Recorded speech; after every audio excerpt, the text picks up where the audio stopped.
की ज्वाला में धधकने लगे, तांडव करने लगे, तांडव किया। महादेव इतने शांत स्वभाव के हैं, बहुत शांत स्वभाव के हैं।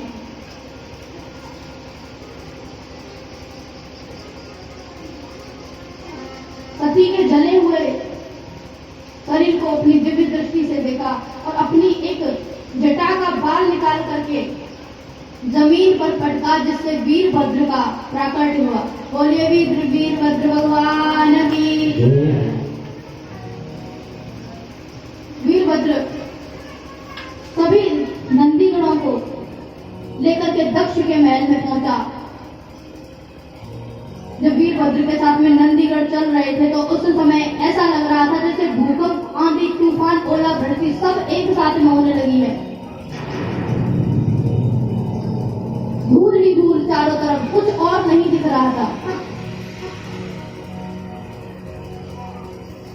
चारों तरफ देखा, धूल ही धूल।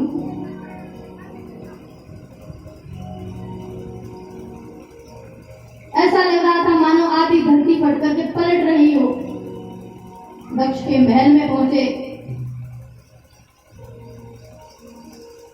दक्ष के महल में पहुंचे, सर्वप्रथम प्रभु जी मिले। नंदी ने कहा वीरभद्र से कि जिस समय दक्ष महादेव का अपमान कर रहा था, उस समय ये आंखें मटका मटका करके उसका साथ दे रहा था। प्रभु महात्मा की आंखों में उंगली डाली और दोनों आंखें ही वीरभद्र ने फोड़ डाली। दक्ष सामने ही खड़ा था। वीरभद्र ने सिर पकड़ा और सिर से धड़ से मुंडी को ऊपर की तरफ उठा करके तोड़ दिया और जमीन पर फेंक दिया। सब कुछ, सब सारी चीजों का विध्वंस कर दिया, नाश हो गया। हवन कुंड वगैरह सबको तोड़ डाला, कुर्सी, सिंहासन सबको जला दिया। और जैसे ही चलने लगे तो नंदी ने देखा कि हमारे महादेव की करुणावतारम भुजगेंद्रहारम, करुणावतारम है, करुणावतार है, क्रोधावतार नहीं है। थोड़ा सा अगर स्तुति करने लग जाएगा तो इस मूर्ख का, इस दुष्ट के सिर को फिर से जोड़ देंगे। तो नंदी ने उसके सिर को लेकर के उसी हवन कुंड में स्वाहा कर दिया, जिसमें सती अपने शरीर का आत्मदाह कर बैठी थी। सारे यज्ञ का स्वाहा कर दिया।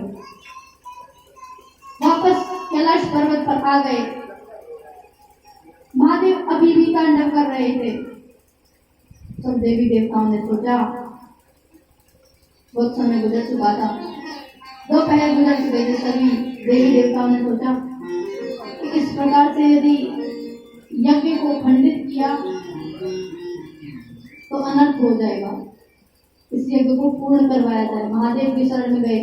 सभी ने महादेव की अनेकों प्रकार की स्तुति की।